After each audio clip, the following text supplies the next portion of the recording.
Qu'est-ce que...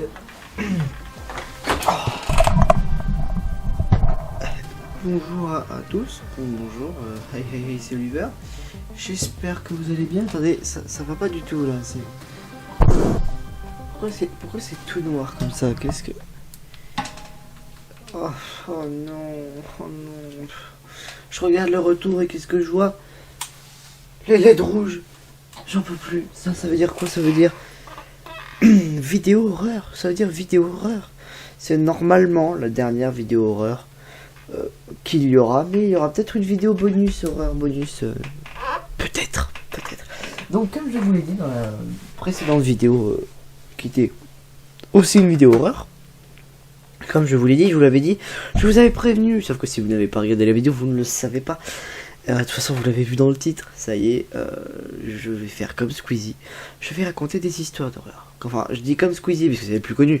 Mais évidemment, il y en a énormément des youtubeurs qui racontent des histoires d'horreur.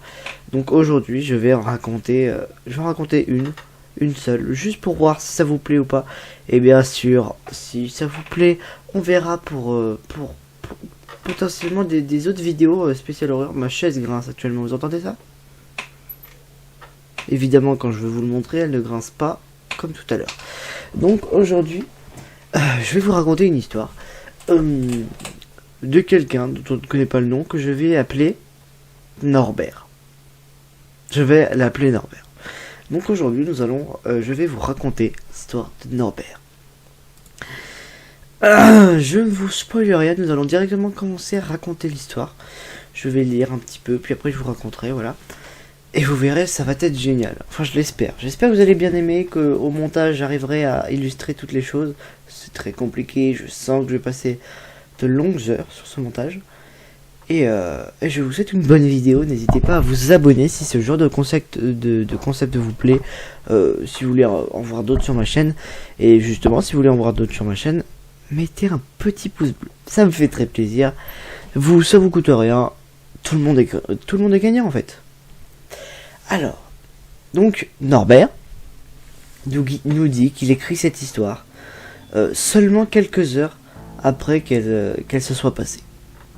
Donc il nous dit que la nuit dernière, il était allongé dans son lit, en train de lire un peu avant de s'endormir. Donc en gros, avant de s'endormir, il lit un petit peu pour peut-être se calmer, se reposer, pour pouvoir mieux dormir, sûrement, je sais pas. C'est peut-être un loisir totalement normal qui n'a rien à voir avec ce que je dis, mais c'est pas grave.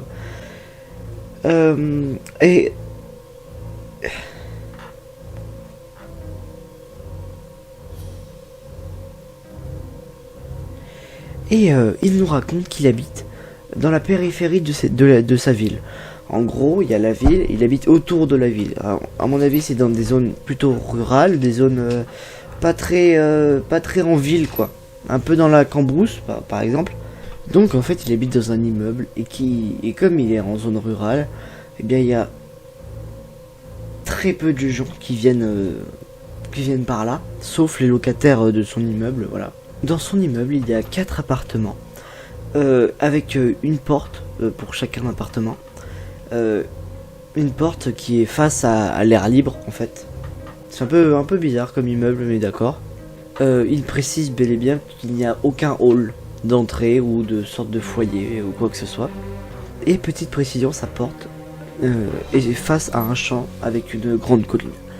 Voilà, ça c'est un petit peu une sorte de petite intro pour avoir le contexte plutôt.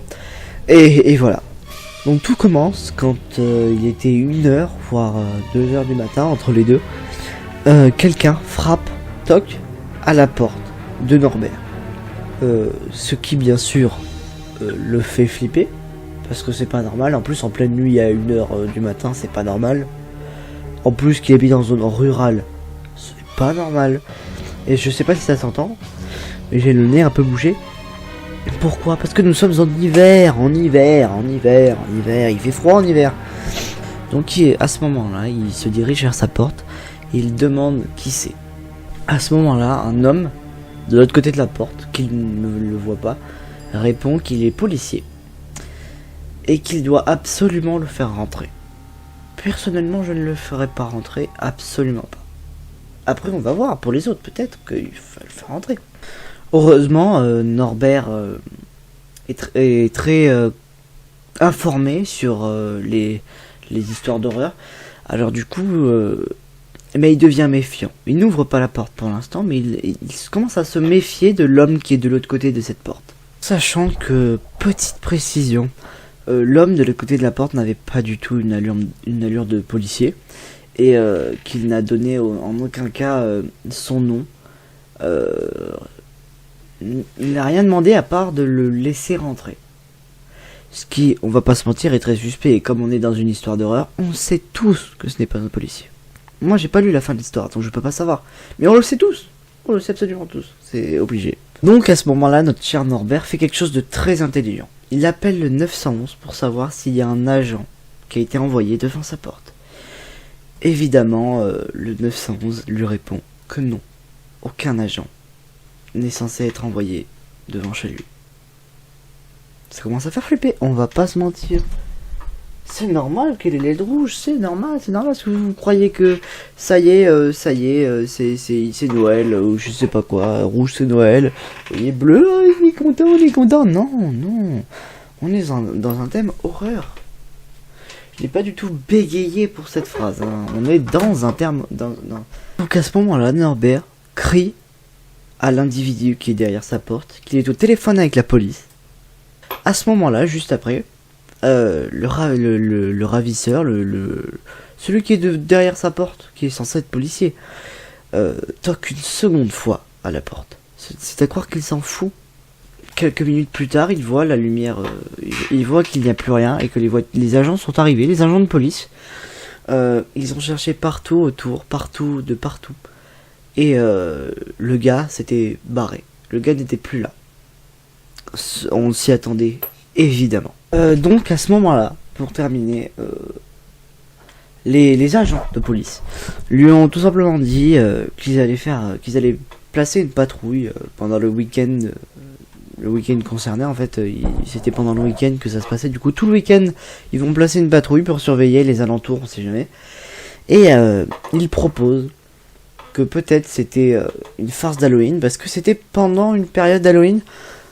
C'est normal, c'est parce que c'est une vidéo un peu spéciale Halloween, c'est une vidéo après Halloween que je fais, donc c'est normal que j'ai choisi cette histoire, et que c'était peut-être une farce d'Halloween. Et donc c'est la fin de son histoire. Il nous dit bien à la fin qu'il espère que c'était juste un farceur, un peu ivre, qui lui faisait juste une blague plutôt qu'un psychopathe.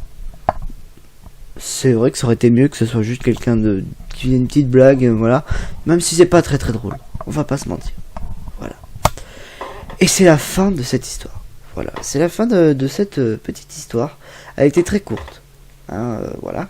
Mais franchement, on est pas mal. On doit être à peu près à 8 minutes, peut-être. Une dizaine de minutes.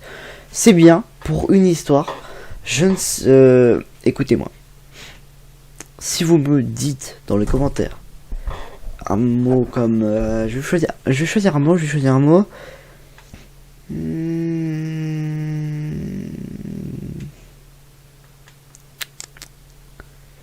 Temps dégagé. Voilà, temps dégagé comme à la météo. C'est pas du tout comme il y a marqué là.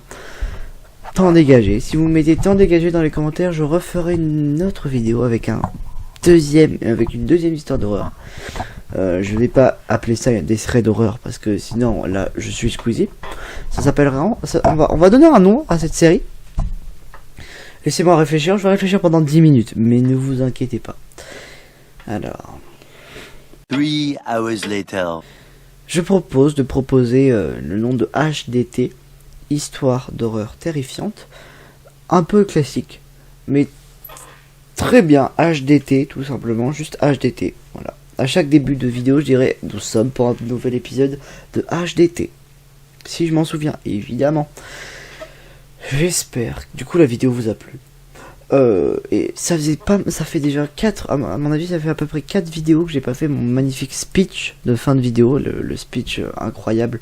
Ceux qui ne me connaissent pas, abonnez-vous déjà, et vous allez comprendre vite fait ce que c'est que ce speech de fin de vidéo. Alors, donc, je suis dans le thème, évidemment, les phares, les gyrophares, je veux dire, de police, qui sont évidemment rouges, et bleu. Ou peut-être dans l'autre sens, je ne sais pas. Les phares de police qui sont rouges et bleus.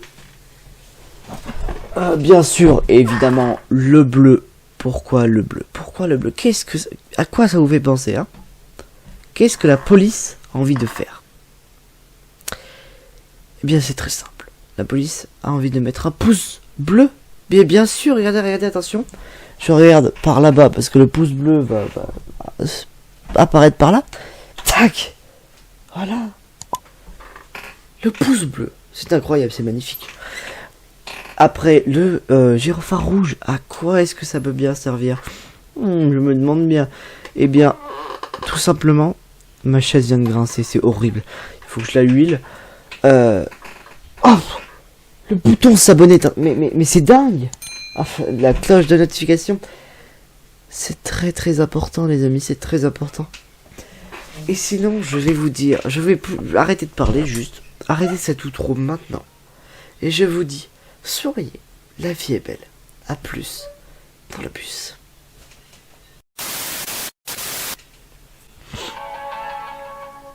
Notification. Ah.